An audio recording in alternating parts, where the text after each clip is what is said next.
The Ukrainian army has started targeting Belgorod after the Kursk Oblast. The air operations of the Ukrainian army against the Russian forces in Belgorod have become a topic of the agenda all over the world. The Ukrainian defense forces stationed in the Kharkiv region are giving a very difficult time to the Russian forces within the borders of Belgorod. The Ukrainian army and volunteer Chechen soldiers are putting intense pressure on the occupation forces. What is happening on the territory of Belgorod, whose name we have heard many times during the war between Russia and Ukraine? Ukrainian forces and volunteer Chechen soldiers have entered the territory of Belgorod, where pro-Ukrainian Russian Legion of Freedom soldiers had previously entered, and now Ukrainian forces and volunteer Chechen soldiers have entered. With this war, which began on February 24, 2022, with the invasion of the Ukrainian territory by the Russian army, many fronts were created in Ukraine. Russian forces have launched attacks from many different fronts with the aim of occupying various regions of Ukraine. Earlier, Russian forces, which also made an offensive through the territory of Belgorod, tried to occupy Kharkiv, the second largest city in Ukraine. However, thanks to the defense lines established by the Ukrainian defense forces in this region, the Russian army was not allowed to enter the Kharkiv region. After the defense of the Ukrainian army here, the Russian army once again did not make any attacks through the territory of Belgorod. Until last month. The Belgorod region, where the military camps of the Russian army, training headquarters and army headquarters are located, is of great importance for the Russian army. From time to time, Russia used the military airports in Belgorod to activate Shade 136 model unmanned combat aircraft from there and conduct airstrikes against Ukraine. At the same time, it is known that the long-range Iskander missile systems belonging to the Russian army are also deployed within the borders of Belgorod. Despite all this, the Russian army was unable to enter Kharkiv through the Belgorod front. But interestingly, at that time, pro-Ukrainian soldiers of the Russian Legion of Freedom entered the borders of Belgorod and took control of 3 Russian towns here. These soldiers, who maintained control here for a long time, had to withdraw from the area after a while. Now, with Russia launching a new offensive through the Belgorod front, the territory of Belgorod has become one of the most violent fronts of the war. However, the Russian army encountered something they never expected, because the Ukrainian army has started to organize operations both inside the borders of Belgorod and within the borders of Kursk, leaving Russia in the opposite corner. While the Ukrainian army continues to advance in the Kursk region, it has dealt a big blow to Russia with a new air operation it has organized in the Belgorod region. The sounds of explosions coming from the town of Novaya Tavaljanka, located within the borders of Belgorod, made everyone nervous. It is claimed that a headquarters belonging to the Russian army was destroyed, along with an air operation organized by the Ukrainian army. As for the details of the news, a large explosion occurred in the town of Novaya Tavaljanka, along with artillery fire organized by the Ukrainian army. It was announced that 3 Russian soldiers serving in the region lost their lives, and 2 were injured after these artillery shots, which were estimated to have been organized from the Kherson border region. 3 Russian soldiers serving at the headquarters lost their lives when artillery shots fired by the Ukrainian army hit the Russian headquarters, located in the town of Novaya Tavaljanka. This operation, organized by the Ukrainian army, became the subject of the agenda all over the world. After this Ukrainian attack on Novaya Tavaljanka, it was claimed that there was a great panic, and the Russian soldiers stationed at the headquarters began to be evacuated from the headquarters. The Ukrainian army has recently started organizing a lot of operations inside the borders of Belgorod. Heavy blows continue to be dealt to Russia with these operations organized to prevent the invasion of the Russian army in Kharkiv. The occupation forces entering the Kharkiv region from the borders of Belgorod are trying to repel the Ukrainian forces in the region. However, according to war analysts, the Kharkiv region is the only chance for the Russian army to win this war. It is claimed that if Russia fails to occupy the Kharkiv region, the duration of this war on Ukrainian territory will last much longer. And why is that? According to war analysts, the main reason why Russia wants to invade the Kharkiv region is to advance to the capital Kiev using the shipping routes here.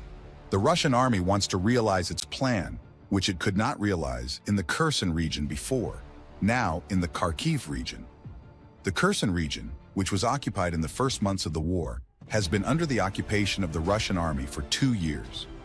However, the other half of the Kherson region is still under the control of the Ukrainian army. Immediately after the Russian army entered the borders of Kherson, the Ukrainian defense forces made a strategic move and managed to stop the advance of the Russian army in Kherson. If you remember, at that time, the weapons and military equipment sent by the United States and Western countries had not yet reached Ukraine. In other words, the weapons and equipment available in the Ukrainian army inventory were quite limited. For this reason, the heroic Ukrainian soldiers defended the Kherson region themselves, but it was quite difficult to counteract the weapons and military equipment that Russia has. Especially important weapons such as fighter jets, unmanned combat aircraft, long-range missiles of the Russian army were creating a great advantage for the Russian army. Using these weapons, the Russian army entered the Kherson region and quickly advanced here. However, the Ukrainian army was aware that if Russia fully occupied the territory of Kherson, the capital Kiev would also remain under threat, because the Russian army could have advanced quickly from the Kherson region to Kiev. Valery Zaluzhny, the chief of the Ukrainian general staff at the time, was aware of this situation, but there was nothing the Ukrainian army could do but protect the defensive lines in Kherson. Soon after, the brave Ukrainian soldiers stationed in the region made a big move by sacrificing themselves. The Ukrainian soldiers, aware that the Russian army had to cross the Dnieper River to occupy the entire territory of Kherson, made the shipping routes to the Dnieper River unusable with mines and bombs. Immediately after, the Ukrainian soldiers blew up all the bridges on the Dnieper River and sent these bridges deep into the Dnieper River. As a result, all these bridges became unusable. Even at that time, a Ukrainian soldier who placed explosives in the vehicle he was in, drove up to the bridge and sacrificed himself, had become the subject of the agenda all over the world. This heroic move of the Ukrainian soldier was what ensured that a large part of the Kherson region was under Ukrainian control. Since the Russian army could not use these bridges and shipping routes, it could never cross the Dnieper River, which caused the plans of the Russian army to fall into the water. Russian forces were planning to advance from the Kherson region to Kiev, but this strategic move by the Ukrainian army prevented this. Now Russia is trying to occupy this region because it wants to advance to the capital Kiev through the territory of Kharkiv. However, the Ukrainian army is currently preventing this in the border area. Oleksandr Syrsky, chief of the Ukrainian general staff, stated that the Ukrainian defense forces are currently showing great resistance and fighting on multiple fronts. The Russian forces occupying the territory of Luhansk have also advanced to the Kharkiv border region, where they are trying to blockade the Ukrainian forces. Although the whole world is waiting for the end of this war between Russia and Ukraine, we see that the violence of the war is not increasing every day. Russian President Vladimir Putin is very insistent on continuing this war on Ukrainian territory. Although the Russian army has lost hundreds of thousands of soldiers, Putin's desire to fight still bothers the Russian people, but Russian citizens can't do anything. In fact, the anti-Putin and anti-war protests organized within the borders of Russia made us think that Vladimir Putin will have a very difficult choice in these elections. However, in the Russian presidential elections held last March, everyone was shocked that Vladimir Putin scored a difference to all his opponents with an 88% vote share. Even Russian opposition officials did not anticipate that Vladimir Putin would have such a high vote share. Even some independent polling companies operating in Russia have claimed that Vladimir Putin has suffered a huge loss of votes and the elections will go to the second round. But despite all these statements and claims, Vladimir Putin won these elections in the first round. Then who were Vladimir Putin and these Russian citizens who organized the anti-war protests?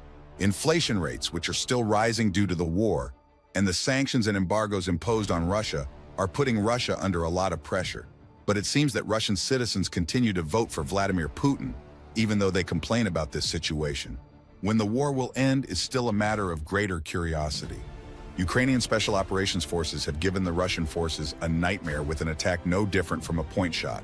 Ukrainian soldiers who activated FPV drones in accordance with the instructions of the main intelligence directorate of the Ministry of Defense HUR destroyed a Russian artillery system worth millions of dollars. Having completely neutralized the Russian artillery